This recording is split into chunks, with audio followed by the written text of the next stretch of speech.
sur une erreur à ne pas commettre.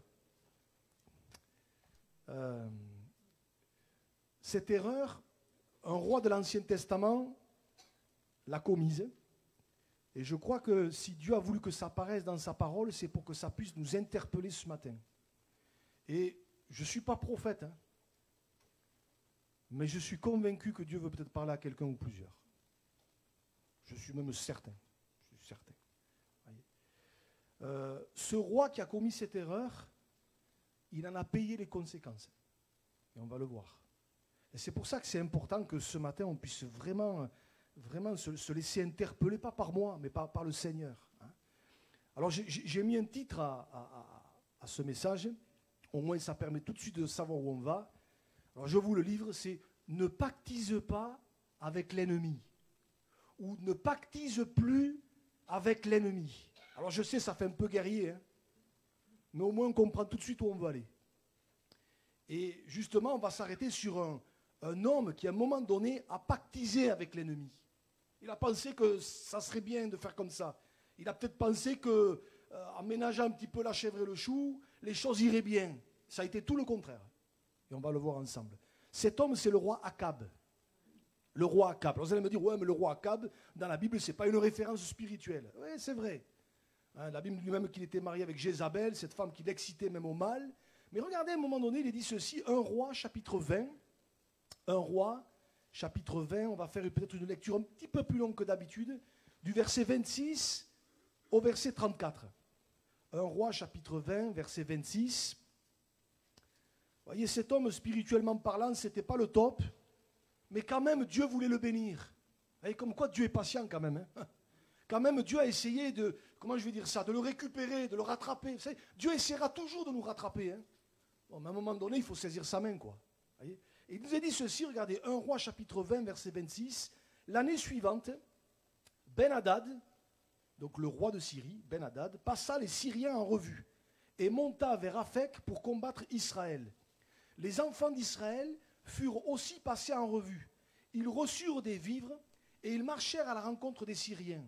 Ils campèrent vis-à-vis d'eux, semblables à deux petits troupeaux de chèvres, tandis que les Syriens remplissaient le pays. Donc combat totalement inégal. Deux petits troupeaux de chèvres d'un côté, voyez, et les autres remplissaient le pays. L'homme de Dieu, et ici c'est Élie, l'homme de Dieu s'approcha et dit au roi d'Israël, « Ainsi parle l'Éternel, parce que les Syriens ont dit, l'Éternel est un Dieu des montagnes et non un Dieu des vallées, je livrerai toute cette grande multitude entre tes mains, et vous saurez que je suis l'Éternel. » Ils campèrent 7 jours les uns en face des autres. Le 7e jour, le combat s'engagea, et les enfants d'Israël tuèrent aux Syriens 100 000 hommes de pied en un jour. Le reste s'enfuit à la ville d'Aphek, et la muraille tomba sur 27 000 hommes qui restaient. Ben-Hadad s'était réfugié dans la ville où il allait de chambre en chambre. Ses serviteurs lui dirent, « Voici, nous avons appris que les rois de la maison d'Israël sont des rois miséricordieux. Nous allons mettre des sacs sur nos reins et des cordes à nos têtes, et nous sortirons vers le roi d'Israël. Peut-être qu'il te laissera la vie. » Ils se mirent des sacs autour des reins et des cordes autour de la tête, et ils allèrent auprès du roi d'Israël. Ils dirent, « Ton serviteur Ben-Hadad dit, laisse-moi la vie. » Akab répondit, « Est-il encore vivant? Il est mon frère. » À la bonne heure. Ces hommes tirèrent de là un bon augure, et ils se hâtèrent de le prendre au mot et de dire, « Ben-Hadad est ton frère. » Et il dit, « Allez, amenez-le. » Ben-Hadad vint vers lui, et Akab le fit monter sur son char. Ben-Hadad lui dit, « Je te rendrai les villes que mon père a prises à ton père, et tu établiras pour toi des rues à Damas, comme mon père en avait établi à Samarie. Et moi, reprit Akab, écoutez bien, et moi, reprit Akab, je te laisserai aller en faisant une alliance. » Il fit alliance avec lui et le laissa aller. J'ai du mal à dire amen, mais c'est comme ça que ça s'est passé. Alors, je vais vous résumer brièvement ce qu'on vient de lire, en disant, je vais le dire de cette façon, alors que Dieu avait livré entre les mains d'Akab tous ces Syriens qui, eux, étaient venus et n'auraient pas fait de quartier avec les Israélites, il les aurait détruits, alors que Dieu livre cet ennemi entre ses mains d'une manière divine, surnaturelle, incroyable, puisque le combat était inégal, mais pourtant Dieu est intervenu. Voilà que Akab ne trouve rien de mieux que de faire alliance avec lui, que de pactiser avec le roi de Syrie, Ben-Hadad. Il pactise avec lui. Et le verset 34 est très fort. Et moi, quand j'ai lu ça, je me suis dit, mais c'est incroyable, mais comment il peut faire ça, hein? Akab qui dit, je te laisserai aller en faisant une alliance. Il fit alliance avec lui et le laissa aller. Autrement dit, il a pactisé avec lui. Il a fait un pacte avec lui. Il a trouvé une espèce de consensus, une espèce de compromis. Voyez? Et vous avez remarqué qu'il y a tout un marchandage qui s'est opéré là. Hein, Ben-Hadad lui dit, je te rendrai les villes que mon père a prises à ton père, tu établiras pour toi des rues à Damas, comme mon père en avait établi à Samarie, etc. etc. Et là-dessus, ils pactisent et ils s'en vont chacun de leur côté. Ça a été une erreur monumentale pour la vie d'Akab. Une erreur monumentale. D'ailleurs, quand vous lisez un petit peu la suite du texte, on va juste lire un ou deux versets, Dieu va envoyer un prophète, Dieu va envoyer un homme de Dieu vers le roi Akab. Et regardez ce qu'il va lui dire, verset 42.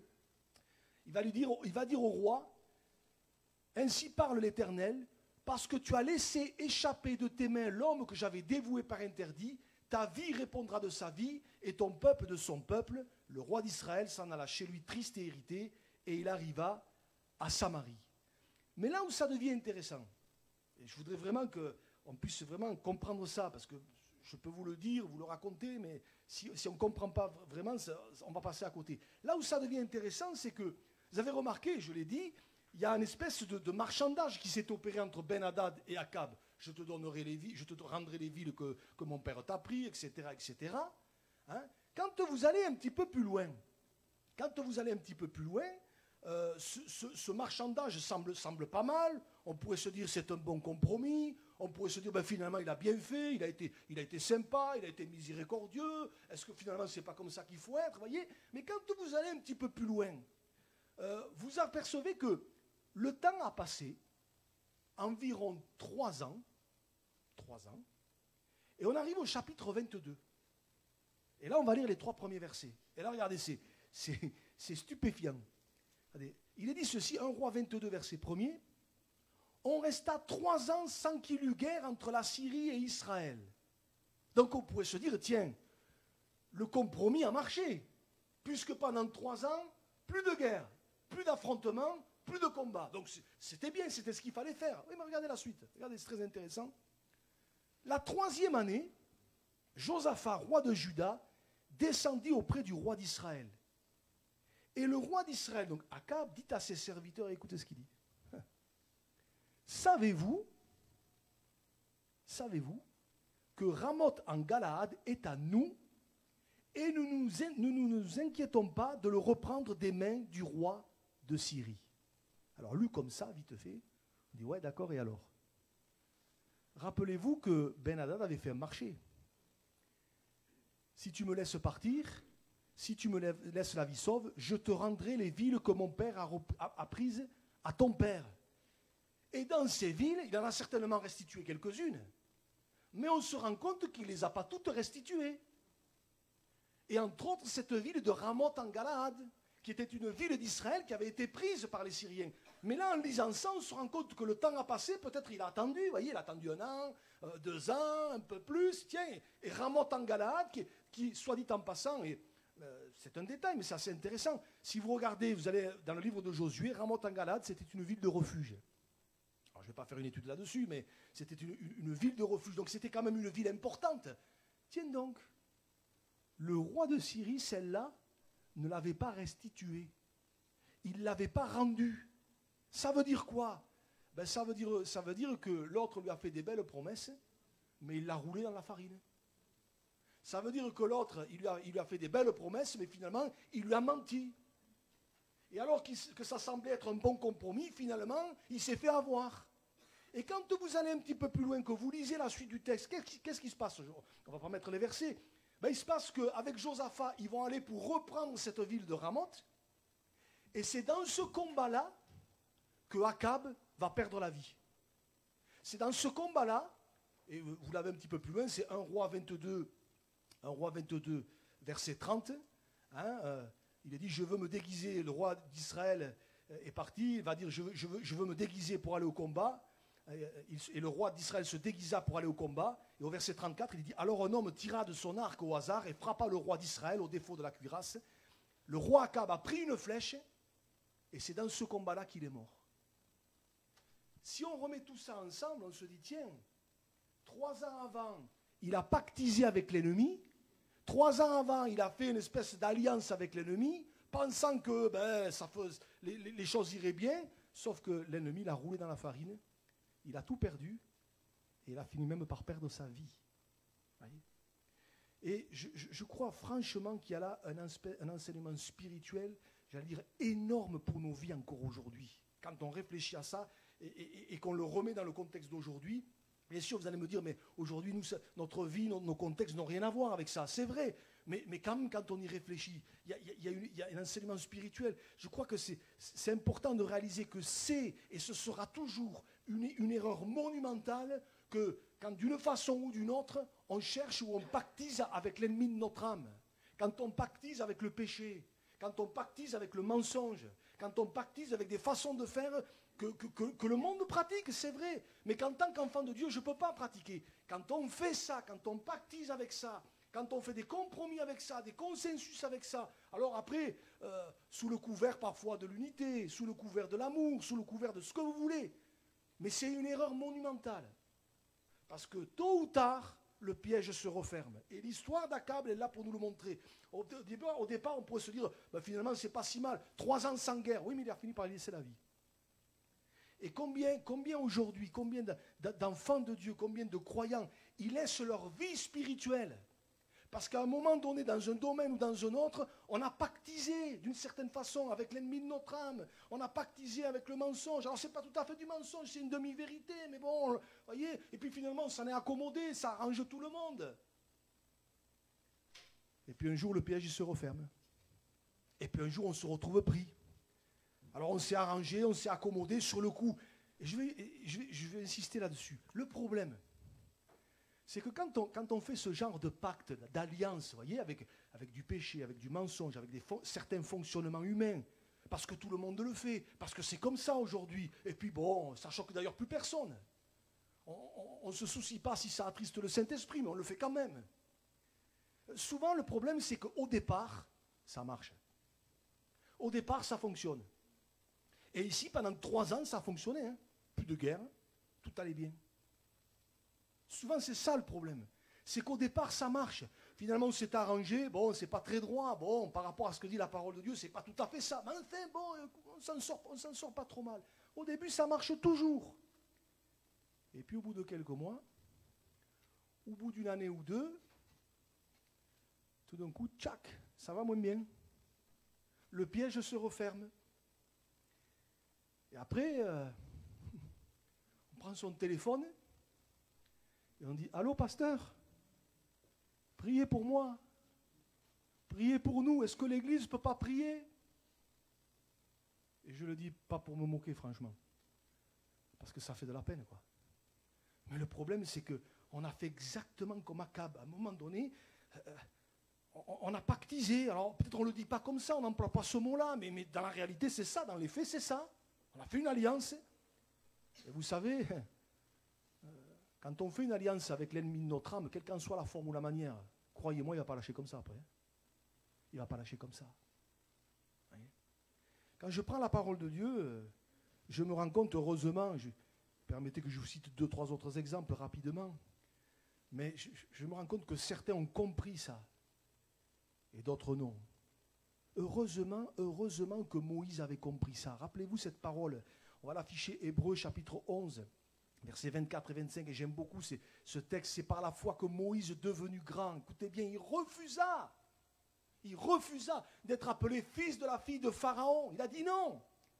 Aimant mieux être maltraité avec le peuple de Dieu, écoutez bien, que d'avoir pour un temps, et on y revient, que d'avoir pour un temps la jouissance du péché.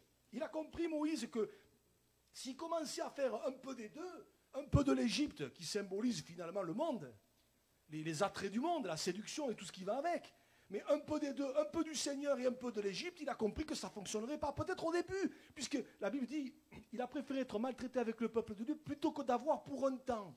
Il a compris que oui, peut-être pendant un temps, ça fonctionnerait. Vous savez, quand on joue sur les deux tableaux, ça fonctionne toujours au début. Hein. Un peu du Seigneur, un peu du reste, et on mélange tout ça et on fait un mix. Et bon, ça tient au début, ça tient. Mais à un moment donné, ça devient intenable. À un moment donné, ça devient intenable. Et ça, Moïse, il l'a compris. Alors, vous allez me dire, le choix n'a pas dû être facile. Il refusa être appelé fils de la fille de Pharaon avec tous les avantages que ça aurait procuré pour lui. Mais il refusa. Il a fait un choix clair dès le départ. Et je me dis, peut-être autour de lui, on l'a traité de fou. Hein. Il a dit, mais il est fou, lui. Enfin, Moïse, moi, j'aurais été à ta place. J'aurais dit oui, j'aurais même signé des 2 pieds, des 2 mains. Et tout. Et lui, il dit non. Oh, peut-être qu'autour de nous, il y aura toujours des gens qui disent, pourquoi tu ne le fais pas?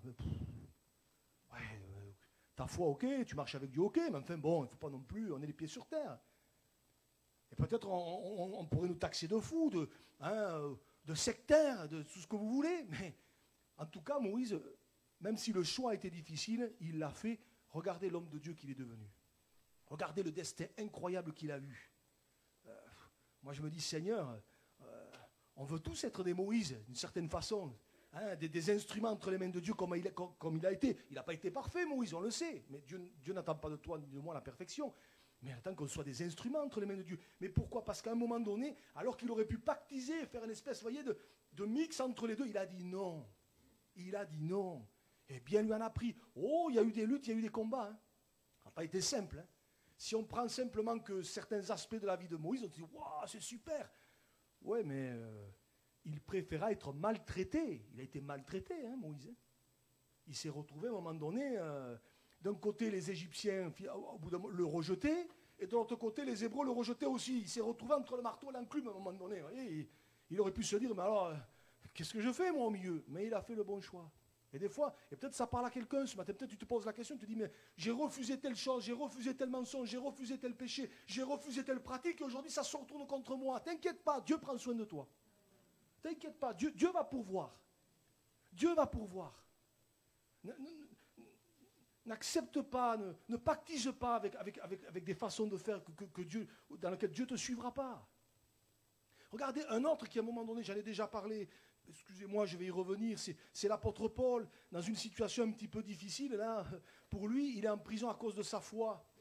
Et il passe devant tout un parterre de gens importants. Alors il passe devant le roi Agrippa, il passe devant un homme qui s'appelait Félix, et puis il dit ceci, mais comme Paul discourait, il prêchait sur la justice, sur la tempérance et sur le jugement à venir, Félix effrayé dit, pour le moment, écoutez bien, c'est assez intéressant, pour le moment, retire-toi, quand j'en trouverai l'occasion, je te rappellerai. L'occasion, elle était là, hein.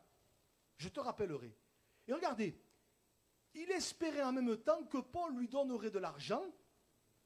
Aussi l'envoyait-il chercher assez fréquemment pour s'entretenir avec lui. Alors d'un côté, il lui dit, retire-toi, parce que je n'ai pas le temps, quand j'en trouverai l'occasion. Et de l'autre, il lui dit, il le fait venir, et il le fait venir pourquoi? Money. Eh ouais. Alors nous, bon, on lit ça, bon, on se dit d'accord. Mais en fait, à cette époque-là, c'était une manière de quelque part de s'améliorer ses conditions de vie, ses conditions de détention. Voyez? Alors, je vais le dire avec des mots d'aujourd'hui. C'était des dessous de table. C'était du black, du noir, enfin, comme vous voulez, vous appelez ça comme vous voulez. Hein? Voyez? Ben, voilà, ça passait dessous, hop, personne ne le voyait, et on s'arrangeait ses conditions de vie. Mais Paul, il a dit non. Paul, il n'a pas marché dans la combine. Oh, ça n'a pas dû être facile pour lui, hein. Ça n'a pas dû être simple. D'ailleurs, je ne sais pas, je t'ai mis le verset d'après, regardez. 2 ans s'écoulèrent ainsi. Et Félix eut pour successeur Porcius Festus, etc., etc. Dans le désir de plaire aux Juifs, Félix laissa Paul en prison. Pendant 2 ans, ça a duré. Alors que s'il était rentré dans le petit manège, hop, de par-dessous la table, il se serait largement amélioré ses conditions de vie, mais il a dit non. Il n'a pas voulu pactiser avec cette façon de faire. Il n'a pas voulu pactiser avec ce fonctionnement-là. Là où tout le monde aurait dit, oh, allez, c'est bon. Hein. Lui, il dit non. Regardez l'homme de Dieu qu'il a été. L'homme de Dieu qu'il est devenu. Et aujourd'hui, des situations, peut-être quelqu'un est dans la panade financièrement. Je ne sais pas, peut-être Dieu veut s'adresser à quelqu'un ce matin. Peut-être financièrement, tu es dans la panade, tu ne sais pas comment t'en sortir. Alors j'aimerais vraiment te dire de la part du Seigneur, reste droit. Reste intègre. Dieu va te sortir de là. Dieu va te sortir de là. Quand on marche droit, quand on est intègre, mais qu'on ne veut pas tremper dans des magouilles, qu'on ne veut pas tremper dans des choses que Dieu n'approuve pas et on le sait dans notre cœur, même si on te dit, mais t'inquiète pas, t'inquiète pas. Eh bien, justement, je m'inquiète. Quand on vous dit, t'inquiète pas, ben c'est là qu'il faut s'inquiéter. Parce qu'à un moment donné, il y aura un retour de manivelle. Hein. À droite ou à gauche, il y en aura un. Parce que l'ennemi, il ne lâche pas comme ça. Vous savez, l'ennemi de notre âme, il ne vous donne pas quelque chose sans qu'il y ait une contrepartie derrière. Hein. Eh oui. Eh oui.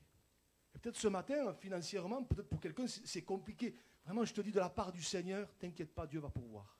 Je ne sais pas comment il va faire. Je ne sais pas d'où. Hein, mais les provisions, il les a. Alléluia. Quand à l'époque d'Élie, il n'y avait plus rien à manger, la sécheresse était là, je ne sais pas où les corbeaux allaient chercher à manger, mais ils allaient les chercher.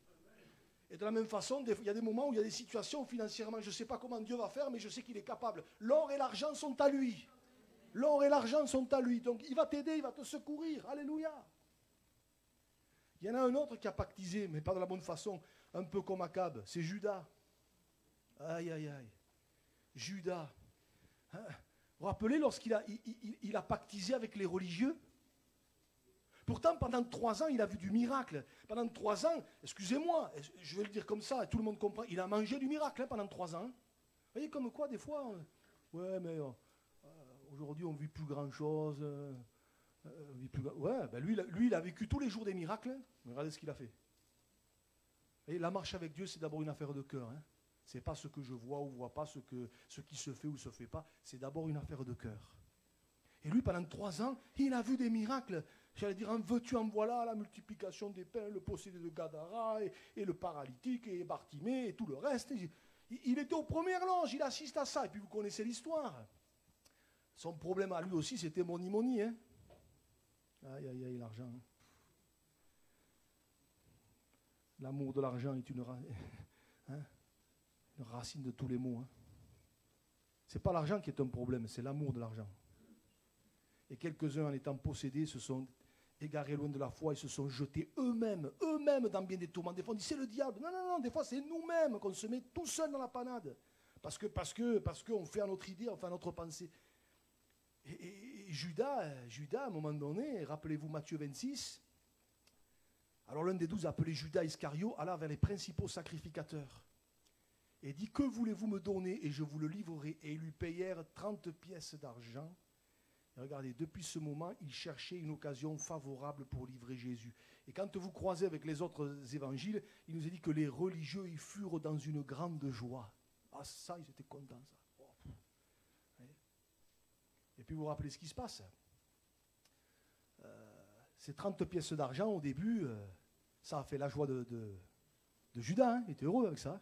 Bon, le prix d'un esclave.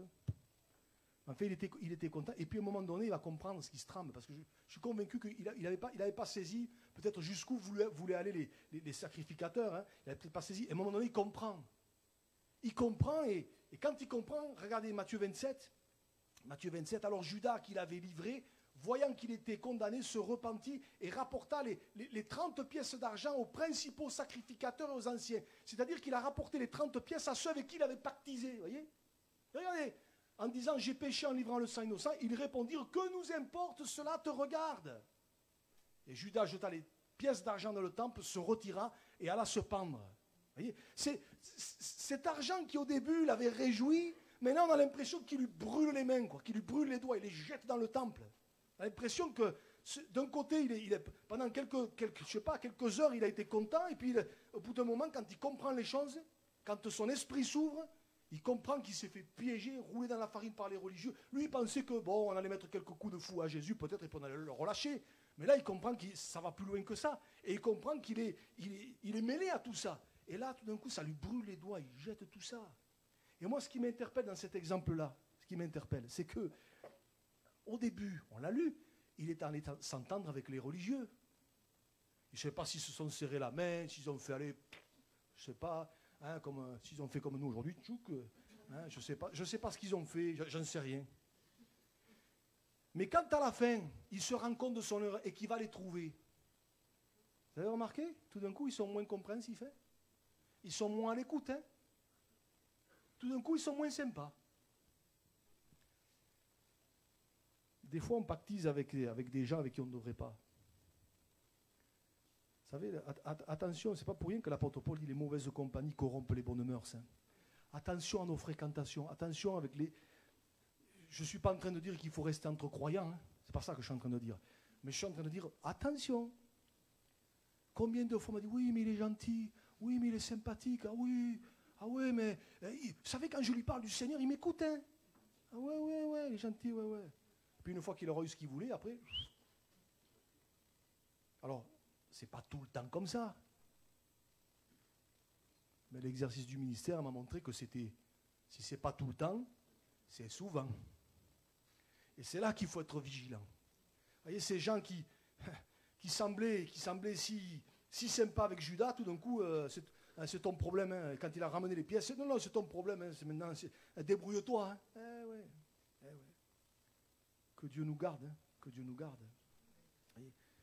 Et je crois que ça nous amène à vraiment réaliser, c'est que souvent, quand on pactise d'une façon ou d'une autre avec du péché, avec du compromis, avec du mensonge, avec des gens avec qui on ne devrait pas, avec des façons de fonctionner, souvent au début ça marche. Souvent au début c'est super. Mais toujours au bout de quelques temps, de quelques mois, le piège il se referme. Seulement le problème c'est qu'après on ne peut plus revenir en arrière. Ou quand on revient en arrière, c'est à quel prix? Et parfois non seulement nous on est victimes, mais parfois ceux d'à côté sont victimes. C'est les enfants, c'est la famille, c'est la vie professionnelle, c'est la vie financière, c'est la vie sentimentale. Enfin, c'est tout, quoi. Parce qu'au départ, on a pactisé comme Akab avec certaines choses, certaines personnes avec qui il n'aurait pas fallu. Alors, peut-être ce matin, je termine. Peut-être le Seigneur veut s'adresser à quelqu'un ou à plusieurs. Je sais bien que ce n'est peut-être pas forcément un message qu'on a envie d'entendre. Mais je crois que c'est salutaire.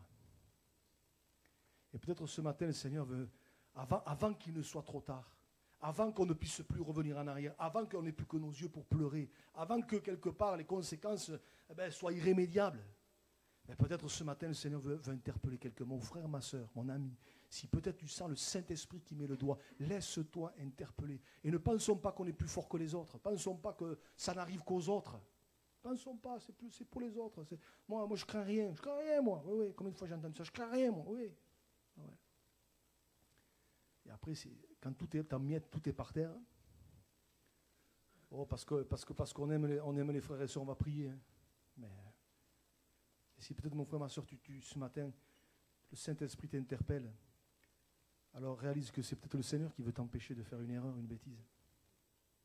Peut-être pour d'autres, ce matin, vous allez me dire, moi je ne me sens pas concerné, tant mieux. Peut-être ce matin, ce que je viens de partager, peut-être pour certains, ou pour la plupart, peut-être on ne se sent pas concerné, tant mieux. Mais si tel est le cas, mon frère, ma soeur, le mot d'ordre, c'est vigilance. Parce que peut-être aujourd'hui on n'est pas concerné, mais peut-être demain, oui. Et peut-être demain on se retrouvera dans une situation, parce que la vie, elle est pareille pour tout le monde, hein, elle est difficile pour tout le monde. Hein. Les pépins, les histoires, ça n'arrive pas qu'aux autres. Hein. Et quand ça nous tombe dessus à nous, voyez, quand ça nous tombe dessus à nous, personne n'est à l'abri. Personne n'est à l'abri. Et c'est pour ça que l'apôtre Paul, j'ai cité ce verset cette semaine, je crois que c'était mercredi, l'apôtre Paul dira aux Corinthiens que celui qui croit être debout prenne garde de tomber. Celui qui croit être debout prenne garde de tomber. On a besoin d'être vigilant. Alléluia. Je crois que vraiment que si Dieu a voulu que l'histoire d'Akab, ce pacte qu'il a fait avec Ben-Hadad le Syrien, paraisse dans sa parole, et quand on voit toutes les conséquences, ça l'a amené jusqu'à perdre sa vie, je crois que si Dieu a voulu que ça apparaisse dans sa parole, c'est pour que ça nous interpelle. Tout ce qui a été écrit d'avance l'a été pour notre instruction. Et il faut s'en servir. Et comme Jésus l'a dit, je terminerai par cette parole qu'on connaît, hein. Ce n'est pas de moi, donc je ne fais que la citer. Jésus a dit cette parole, que celui qui a des oreilles pour entendre, entende. Je voudrais pas finir ce moment comme ça en disant, bon allez, voilà, le culte est fini, au revoir, on s'en va. Je voudrais que vraiment on ait encore quelques instants devant Dieu. Parce que moi je crois vraiment que Dieu veut parler à quelqu'un ou à plusieurs. Moi je suis au courant de rien, je ne sais pas, et tant mieux. Et tant mieux. Quand on n'est pas au courant et que... Gloire à Dieu. Mais je voudrais qu'on vraiment on puisse se permettre au Saint-Esprit de travailler notre cœur. Et c'est peut-être ce matin une occasion que Dieu nous donne pour dire, Seigneur, si tu me parlais ce matin, si tu cherchais à m'interpeller pour ce domaine-là, cette situation, cette décision, ce choix que je suis en train de faire, cette orientation que je suis en train de prendre, et si tu étais en train là de m'avertir. Parce que soyons sûrs d'une chose, si c'est le cas et que je n'écoute pas, je ne pourrais plus dire que je ne savais pas. Je ne pourrais pas le dire. Ce matin, je crois vraiment que c'est un moment important. Et c'est pour ça que je voudrais vraiment qu'on puisse prendre quelques instants entre nous et le Seigneur et faire ce que le Fils prodigue a fait. Vous vous rappelez, il est rentré en lui-même. Et je voudrais qu'on prenne juste une ou deux minutes là pour rentrer en nous-mêmes et dire, mais où est-ce que j'en suis là? Est-ce que ça là, est-ce que je suis en train de faire là, est-ce que cette décision là, ce choix que je suis en train de, est-ce que c'est vraiment ça, ou est-ce que je suis pas en train de pactiser là d'une certaine façon avec l'ennemi de mon âme, avec des façons des fonctionnements sur lesquels tu ne pourras pas me suivre. Et si tel est le cas, ben c'est l'occasion entre toi et Dieu de dire, Seigneur, secours-moi. De lui dire, Seigneur, je sais pas comment faire, je ne sais plus comment faire, je ne sais pas comment m'en sortir, je ne sais pas comment je vais faire. Mais Seigneur, je veux faire le choix, Seigneur, de te faire confiance. Je veux faire le choix de te faire confiance. Et quand tu fais confiance à Dieu, c'est là qu'on fait des expériences. C'est là aussi que le diable vient te disant, je te donnerai. Il l'a fait avec Jésus, hein. Si tu te prosternes et m'adores, si tu pactises avec moi, je te donnerai tout ça, tous les royaumes de ce monde, tout sera à toi. Et ça, il le fait encore avec nous aujourd'hui. Mais s'il dit non, Seigneur, je choisis de te faire confiance, même si je ne sais pas où ça va me mener, même si peut-être je suis un peu dans la frayeur, mais mieux vaut être dans la frayeur avec Jésus dans la barque que sans Jésus. Qu'est-ce qu'on va faire? On prie le Seigneur ensemble? Seigneur, ce matin, on est devant toi et je réalise encore combien c'est si vite fait, c'est facile de se faire berner par l'adversaire.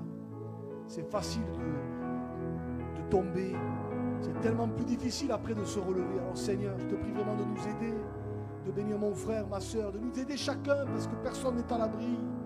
Et Seigneur, si peut-être quelqu'un est concerné ce matin, je te prie vraiment de le visiter par le Saint-Esprit. Et que Seigneur, tu ne le laisses pas tranquille, mais dans le sens vraiment, Seigneur, qu'il soit épargné, que vraiment il fasse le bon choix, prendre la bonne décision. Seigneur, au nom de Jésus, je te prie d'étendre tes mains, Seigneur, et par le Saint-Esprit de parler au cœur. Je te le demande, Seigneur, au nom de Jésus. Amen. Amen. On peut prendre juste une dernière fois ce petit cœur et cette prière, on l'a fait pour nous-mêmes. On pense, le voisin, il n'est pas là. Ne regardez pas le voisin à droite, à gauche, devant ou derrière. Vous occupez pas de lui. Mais là, on n'est pas en train de dire, Seigneur, sonde-le ou sonde-la. On est en train de dire, sonde-moi, sonde-moi.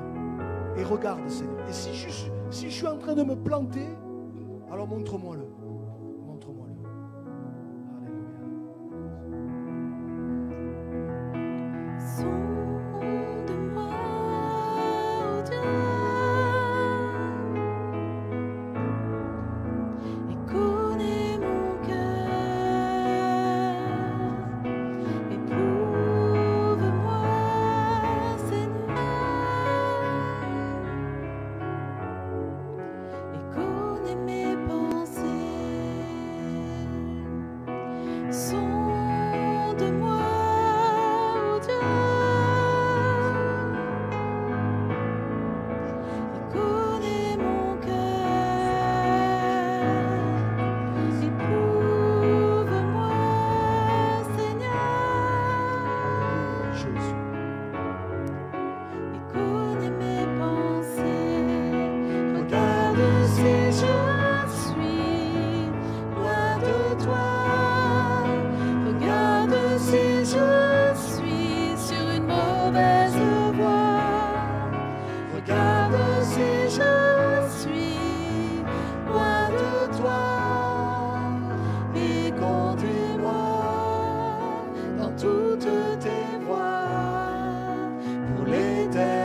Regarde une dernière fois.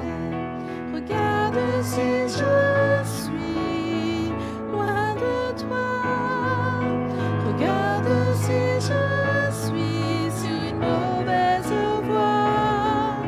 Regarde si je suis loin de toi. Et conduis-moi dans toutes tes voies pour l'éternité. Seigneur, nous voulons que tu nous conduises les uns et les autres dans toutes tes voies. Dans toutes tes voies, pas dans certaines, mais dans toutes, Seigneur.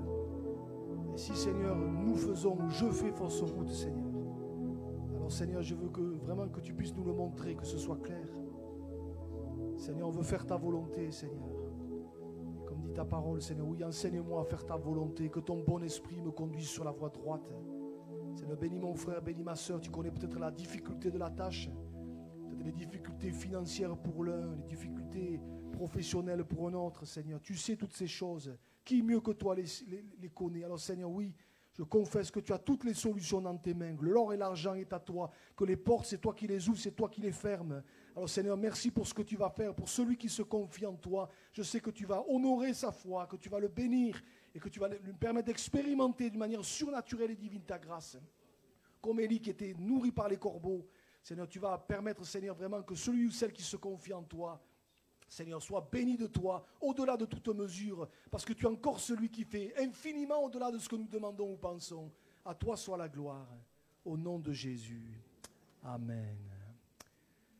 Amen. Voilà, qu'on puisse garder ces choses dans notre cœur. Que Dieu vous bénisse. Bon retour.